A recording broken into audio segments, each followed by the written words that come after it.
Hoje estamos aqui, eu e a Débora, com a Dalmone, essa super convidada nossa hoje, para falar sobre cores. No nosso primeiro vídeo do nosso canal, a gente já deu uma introdução sobre algumas cores, os efeitos dela nas nossas emoções, no ambiente, e hoje a gente vai aprofundar um pouco esse assunto.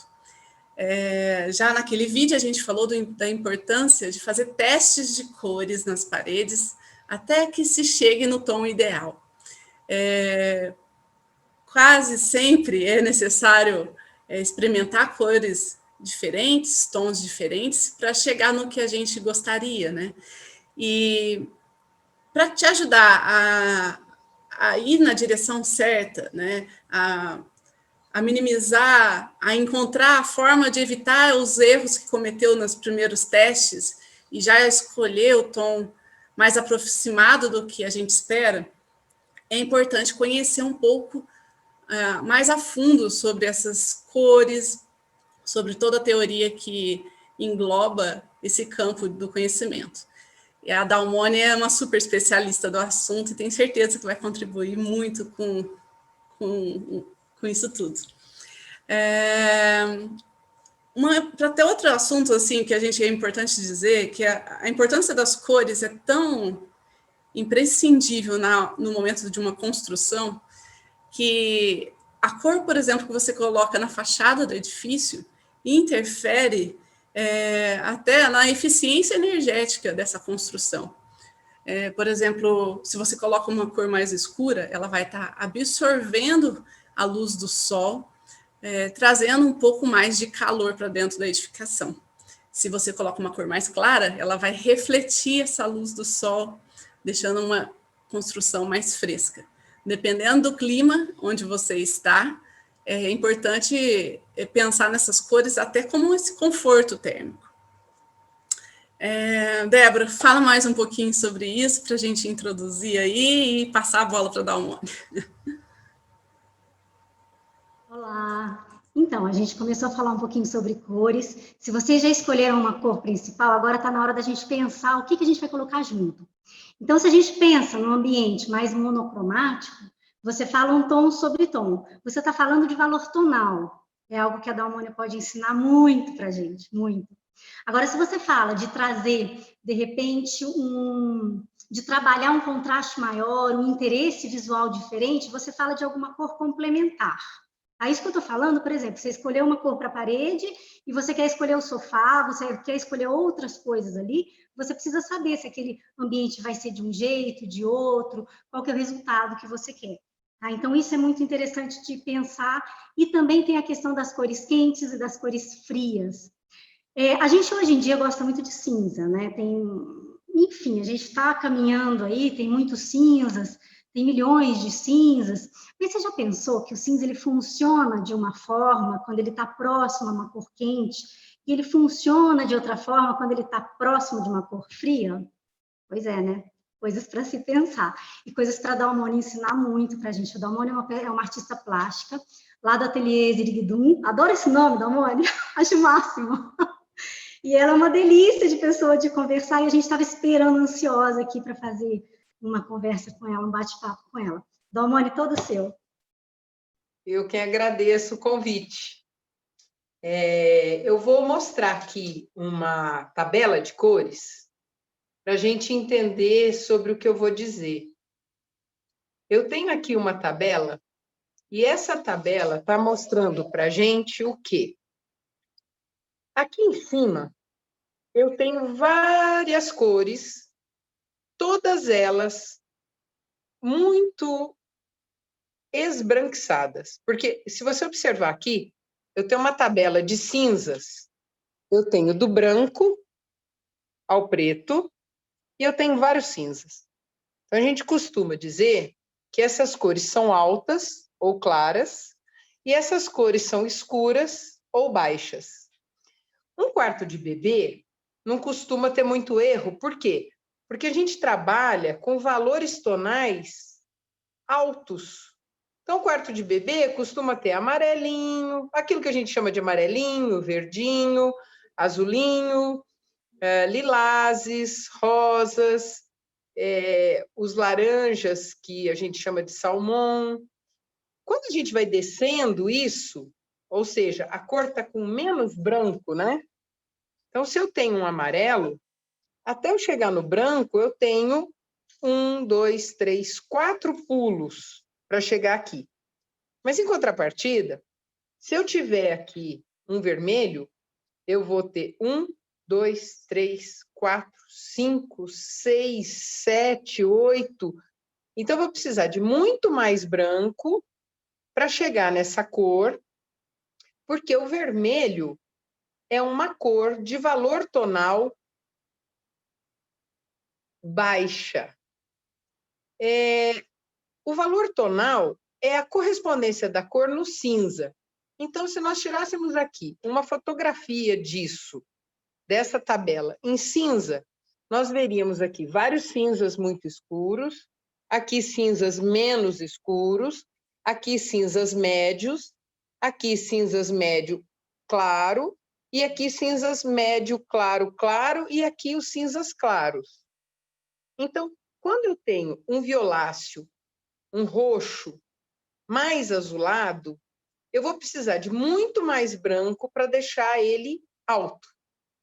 É por isso que a gente diz que rosa, ou lilás, ou aquela cor de verde piscina, não é cor, é tom.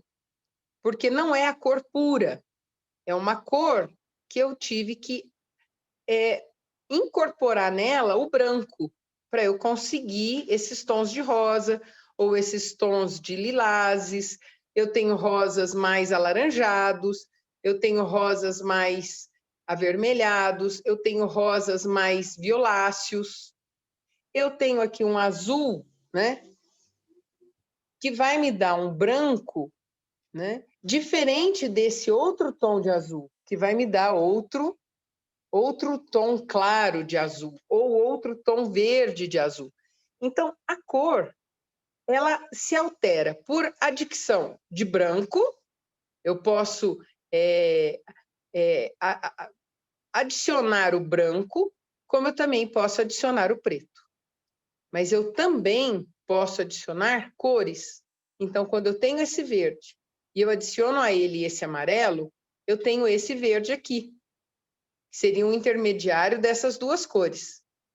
Quando eu tenho o amarelo e eu tenho aqui o magenta, e eu misturo amarelo com magenta, eu vou ter aqui um vermelho. Se eu puser branco, ele se torna um rosa. Se eu puser preto, ele vai se tornando marrons. Se eu tenho aqui o magenta e adiciono a ele azul, eu vou tendo violáceos. E eu posso mudar essa cor desse violáceo, né, ou por adição de azul, ou por adição de branco. Então, eu altero a cor. Quando eu também quero fazer uma mudança, eu posso pensar na tabela de cores como algo, como um relógio. Vou mostrar. Eu tenho aqui uma outra tabela. Essa tabela, vamos pensar que nós temos aqui. Eu vou colocar o amarelo ao centro. Vou colocar o amarelo ao centro, em cima. Vou colocar o magenta aqui e o azul aqui. Como se nós tivéssemos um triângulo do amarelo até o azul. O outro vértice é o magenta, o outro vértice é o amarelo. Então, eu tenho essa ponta, eu tenho essa ponta e eu tenho essa ponta. Quando eu adiciono entre essas cores, ou mais amarelo ou mais magenta, eu vou ter uma gama de cores. E essas cores aqui, elas são mais claras, elas são mais altas, porque elas, se fossem traduzidas para o cinza, elas seriam cinzas claros. Em contrapartida, o azul e o magenta são cores de valor tonal baixo. Então, quando eu adiciono ao azul um pouco de amarelo, eu vou ter um verde, muito mais próximo do azul, Quando eu ponho ainda mais amarelo, aí eu vou ter um verde médio. E depois, quando eu ainda adiciono mais amarelo, eu vou ter um outro verde mais claro. Agora, se eu adicionasse aqui, ou aqui, ou aqui branco, eu teria aquela tabela do branco aqui, ou do branco aqui, né? Porque aí eu estou subindo por branco. Tá dando para compreender isso? Bom, quando eu tenho aqui o azul e o magenta, e eu adiciono ao magenta um pouco de azul, eu começo a fazer violáceos. Eu posso ter violáceos mais próximos do magenta, como eu também posso ter violáceos mais azuis próximos do azul. Como é que eu altero essas cores? Na loja de tinta, a gente tem várias. A gente tem aquela tabela de cores que nos dá muitas possibilidades. E, às vezes, por incrível que pareça, mesmo tendo tantas possibilidades, a gente não encontra a cor que a gente quer. E uma coisa que eu sempre costumo dizer, eu tenho várias amigas arquitetas, e quando às vezes elas me procuram, teve uma vez uma amiga, ela foi fazer as cores, a escolha das cores de um prédio, e eram vários tons e semitons. Então ela fez a escolha e depois ela me chamou e falou: Dalma, eu estou um pouco insegura. Será que é isso mesmo? Aí eu comentei com ela o seguinte, falei: olha, você está trabalhando dentro de uma variação muito boa. Ela tinha feito uma escolha entre esses terras, que eram claros, e alguns rosas, que eram quase que da mesma cor. Mas o que variava é que um tinha um tom e o outro tinha um outro tom, porque um era derivado de um vermelho mais laranja e o outro era derivado de um vermelho menos laranja. Mas como o valor tonal de um para o outro era o mesmo, aquilo, na verdade, ia ficar agradável aos olhos. Porque se nós formos pensar o que é agradável aos olhos, aí eu acho que depende muito do projeto. Se você quer trabalhar com contraste, você pode optar por cores escuras e cores claras, ou cores diametralmente opostas. Como você estava falando, Débora, de cores complementares. Eu vou mostrar novamente a tabela da cor complementar. Se eu tenho aqui a cor complementar, é a cor que eu tenho as primárias, o azul, o magenta e o amarelo.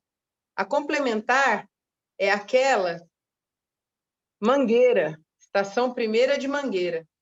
É o verde e o rosa. O rosa são os tons que vão variar daqui até o branco. Então, eu vou ter entre o verde e os vermelhos, ou os rosas, ou os violáceos, uma série de degraus em branco. São vários tons. Então, eu tenho aqui a complementar. Se eu quiser a complementar desta daqui, ó, é como se fosse um reloginho. Se eu rodar isso para cá, a complementar desta é essa. Se eu rodar isso para cá, a complementar desta é essa. E assim por diante. Porque a gente está escolhendo, sem perceber, uma cor escura com uma cor clara, além das cores que são diferentes. Eu tenho aqui numa outra tabela aonde eu vou ter novamente a mesma questão. Um amarelo, vários violáceos, sendo que esse violáceo é mais azul, esse violáceo é mais magenta. esse verde é mais próximo do azul, esse verde é mais próximo do amarelo. Então, esse jogo de cores entre amarelo e azul nos dá vários verdes, porque quando eu misturo azul e amarelo, dá verde. Mas eu tenho as cores resultantes disso, sem o branco. Então, quando eu altero com branco, eu estou subindo a cor, eu estou deixando ela mais alta, estou deixando ela mais clara. Quando eu tenho a cor pura, observem que a cor pura, ela vai descendo na escala, porque ela tem um valor tonal escuro. Então, se você pintar a sua parede de vermelho, você vai criar valores. Além da cor em si, ela é uma cor de valor tonal escuro, né? Um escuro médio. Sendo que se você optar por cores que tenham branco, ela tem um valor tonal mais alto. E voltando aqui na nossa tabela, vou mostrar de novo as complementares. Que aí, Débora, eu lembro de você falar dos objetos, né? Então, vamos voltar aqui novamente. Qual seria a cor complementar do amarelo? É aquela que está diametralmente oposta a ela, que é essa. Se eu for encontrar novamente aqui, aqui, aqui, então é sempre a oposta, né? Eu gosto muito de falar da estação primeira de Mangueira, porque no carnaval, quando a gente vê a Mangueira, a gente vê uma quantidade enorme de verdes e de rosas que são milhares de tons, né, que variam daquele vermelho ou daquele vermelho um pouco mais rosado ou daquele vermelho um pouco mais laranja, trabalhado com branco. Então, você vai ter vários tons de rosa. E, ao mesmo tempo, você tem lá os verdes, desde os verdes mais azulados até os verdes mais folha, né, mais amarelos, e eles também nas suas sutilezas misturadas ao branco. Então, as cores a gente altera com a adição. Eu falei adicção, não é adicção. Com a adição do branco, ou com a adição, às vezes, até do preto. Mas nós estávamos conversando, né? E, às vezes, determinadas cores, ou determinado azul, ou verde, qualquer cor que seja, quando ela tem o preto, o pigmento da cor fica alterado com essa adição do preto. E isso altera também a sensação da gente no espaço. O Dalmone, por exemplo, se uma cor já está escurecida pelo preto, se a gente colocar mais branco, resolve? Não. Não vai resolver, Letícia. Uma vez eu passei uma situação bastante curiosa. Eu havia comprado uma tinta azul escuro para passar numa parte externa da casa, e a gente vai observar que essas tintas, quando precisa mais pigmento, elas costumam ter um preço maior do que as tintas que precisam de menos pigmento. Então, eu comentei com o pintor, falei, olha, estica essa tinta, porque custou muito caro. Ele, na intenção de me ajudar, colocou branco na tinta. Quando eu cheguei lá, eu falei para ele, o que aconteceu? Ele falou, não, você não falou, você estava preocupada? Eu falei, mas o que aconteceu com a tinta? Ele falou, bom, você estava preocupada, eu resolvi o problema. Eu falei, mas o que você fez? Eu coloquei branco. Aí eu falei, ai, meu Deus, mas não era nada disso, era só para não... Eu não devia nem ter falado nada. Ele falou, não, tá igualzinha. Aí, como sobrou a tampa da tinta, eu peguei um pouco daquela rapa e pinguei na lata. E aí ele viu que, de fato, mudou a cor, porque ele acrescentou à cor o branco. Então, ficou um azul de pigmento escuro, claro, igual um quarto de bebê, onde você vai fazer uma cor clara de vamos chamar de mãe, de uma mãe azul escuro forte. Só que quando você põe branco, aquilo sobe, vai ficar clarinho, mas ela é filha de um azul escuro. E ele mudou. Aí eu falei, ai, não era nada disso. Ele falou, então fica tranquila. Aí ele pegou a bisnaga preta. Aí eu falei, ai, nem falei mais nada. Deixa. O que ele fez? Ele adicionou àquela cor, que era um azul escuro, puro, ele adicionou branco e depois ele adicionou preto. Ele pôs branco de tinta branca, que a gente sempre compra uma tinta branca para passar no forro, com a bisnaga preta. Ele adicionou ao azul um cinza. Naquele momento daquela construção, a gente teve que deixar do jeito que estava, porque não ia dar para resolver aquilo naquela hora, e passamos aquele azul. Mas eu confesso que eu fiquei bastante frustrada, porque eu queria um azul intenso, né? Era uma casa que eu ia morar, e a gente queria um azul muito intenso, muito escuro, porque a ideia era o quê? Que tanto o céu, o azul da noite e a casa, quando estivesse à noite, com a luz das janelas acesas, a gente entendesse que a casa era a continuidade do céu, sabe? E tivesse uns olhinhos e um narizinho de luz. A ideia era boa, mas a gente teve essa pequena mudança no meio do caminho. Dalmone, mais uma questão.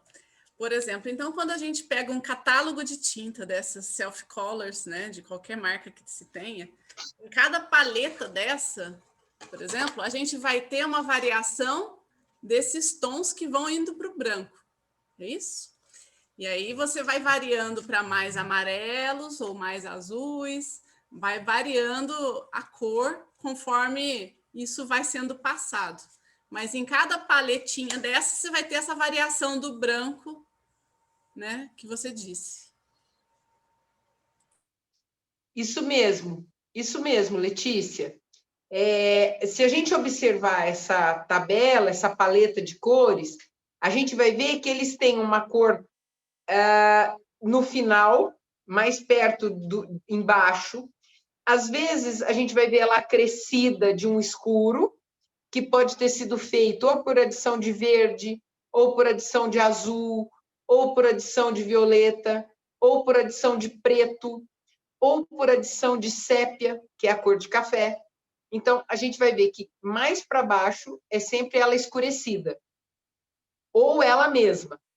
E para cima são adições de branco. E, às vezes, a gente percebe que naquela adição de branco tinha um pouquinho de amarelo, aí ela faz um branco, mas um branco meio caído para o amarelo. Ou, às vezes, na adição de branco, um pouquinho rosado, ou um pouquinho alterado. Mas, normalmente, é aquela cor que a gente chama de matiz, ou cor mãe. Nela vai sendo adicionado branco, branco, branco, branco, para a gente poder entender qual daquelas cores a gente quer. Então, é uma mudança razoavelmente pequena, mas na parede faz muita diferença. Quando a gente vai trabalhar com exposições aqui, às vezes eu passo uma tinta, né? E a gente tem que esperar secar, né? Um dia para aquilo secar. Às vezes eu também só consigo entender a cor depois de 4 mãos de tinta. Isso já me aconteceu algumas vezes, porque tem cor que você chega rápido, mas tem cor que você precisa de 4 mãos de tinta. Porque também tem uma outra coisa, Letícia, que é a seguinte: quando você vai passar uma tinta sobre uma tinta anterior. Então, você tem uma cor aqui.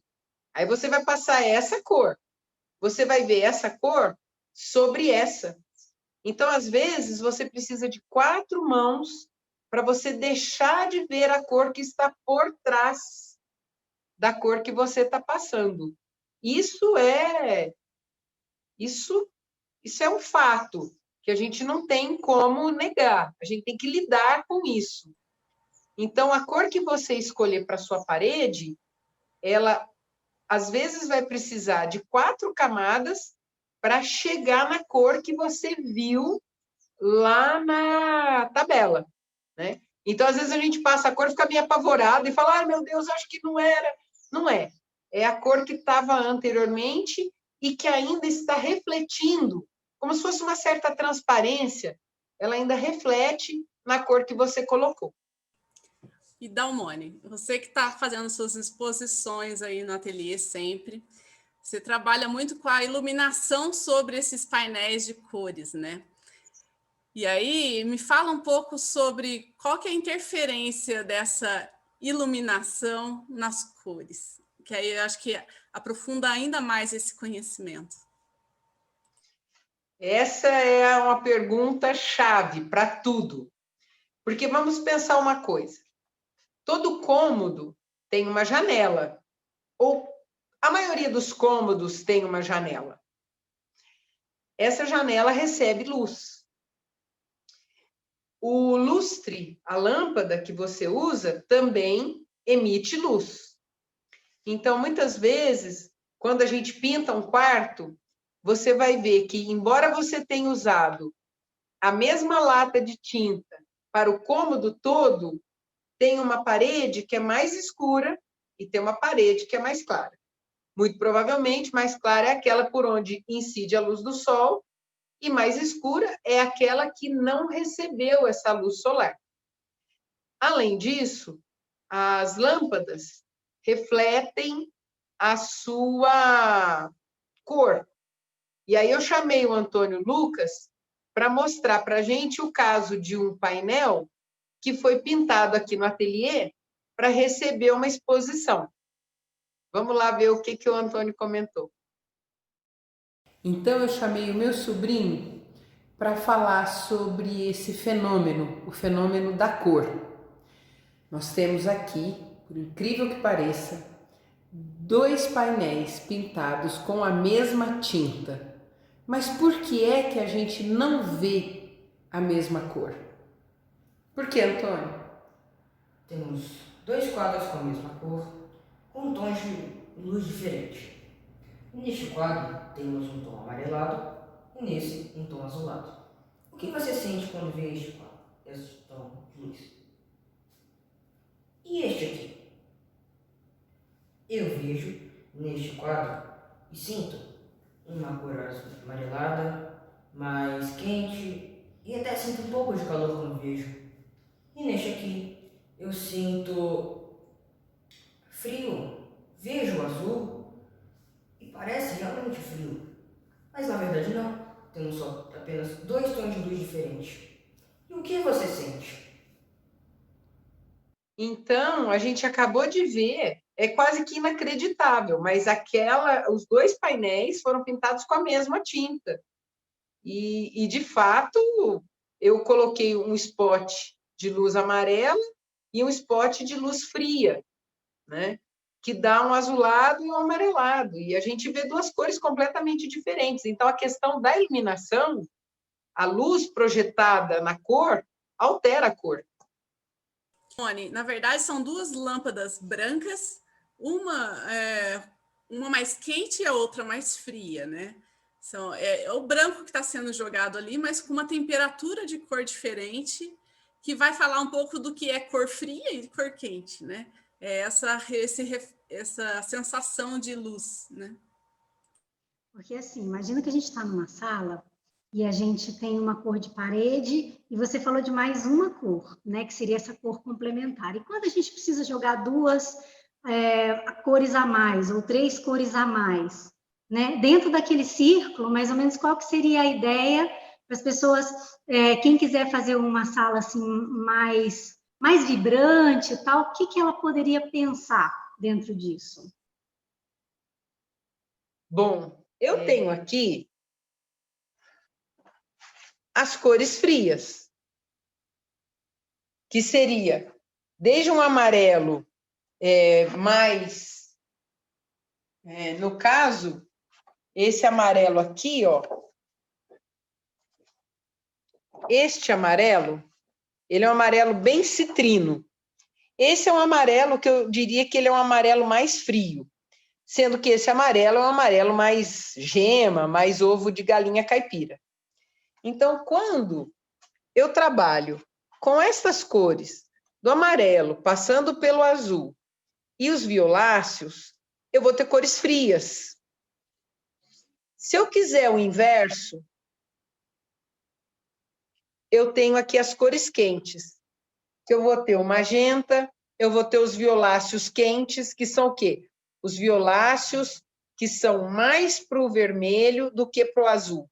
E eu vou ter aqui uma gama de cores que vai desde o laranja, aquela cor meio do tomate, passando pela goiaba e entrando no laranja, cor do sol e o amarelo.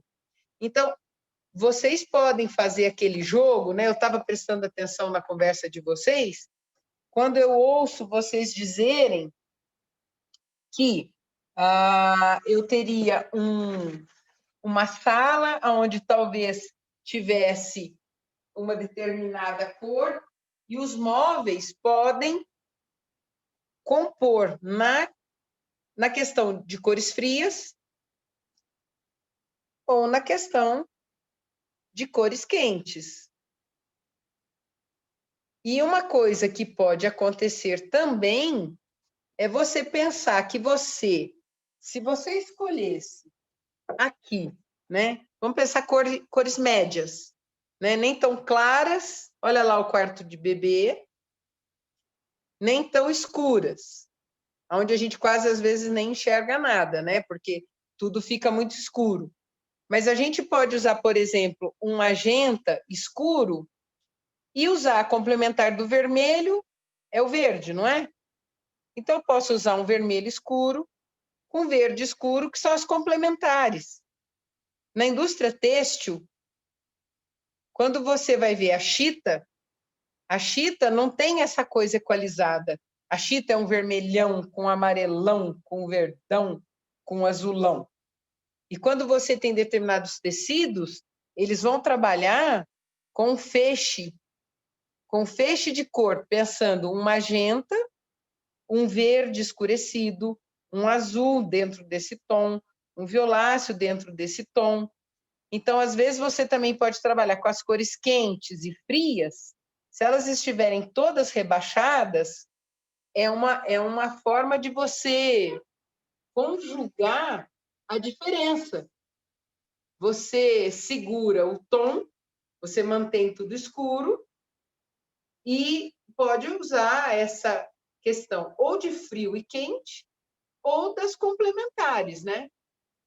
Tal como o quarto de bebê usa várias cores, todas muito altas, todas muito claras, né? Porque o quarto de bebê, não, ela em tese, assim, vou falar aqui grosseiramente, não tem erro, porque é tudo muito claro. Tudo que você puser ali equaliza, né? Tudo que você colocar ali fica vizinho, não tem contraste, né? E você pode usar, então, essa solução para as duas questões, escolhendo pelo valor tonal nas diferenças de frio e quente. Então é isso, pessoal. Acho que já deu para entender um pouco mais, né, desse universo. Obrigada, Dalmone, pela contribuição, pela parceria, pelos aprendizados de sempre. E espero que o pessoal aí tenha se encantado um pouco por esse mundo das cores, um pouco mais, que eu acho que está em tudo, né? Igual você falou, está na indústria têxtil, está na decoração, está nas publicações que a gente vê, usa para o marketing digital, usa para todo o campo. Hoje, esse conhecimento das cores é importante. Então, acho que dá para a gente levar isso para muitos lugares, né? Para muitos conhecimentos. Muito obrigada. Obrigada, Dalmone. Muito, muito obrigada pela aula. Muito gostoso falar com você. E lembrando que a gente tem o Gmail, quem precisar falar com a gente, sugerir novos temas, igual o último tema foi uma sugestão, tá aqui o nosso Gmail. Muito obrigada, Valeu, Letícia. Muito obrigada, Daone. Eu quem agradeço pelo convite, estou à disposição para a hora que vocês precisarem. Para mim é um gosto estar aqui com vocês. Acho isso uma boa hora, bem-vinda, para conversar com as pessoas e dizer a elas o número de possibilidades para trabalhar e convidando essas pessoas a pensarem isso em suas casas, né? Que isso dá uma graça na casa, uma vida, e que eu acho que as pessoas até então não pensavam muito isso, né? E aproxima as pessoas desse tipo de conforto visual que agrada muito a vida.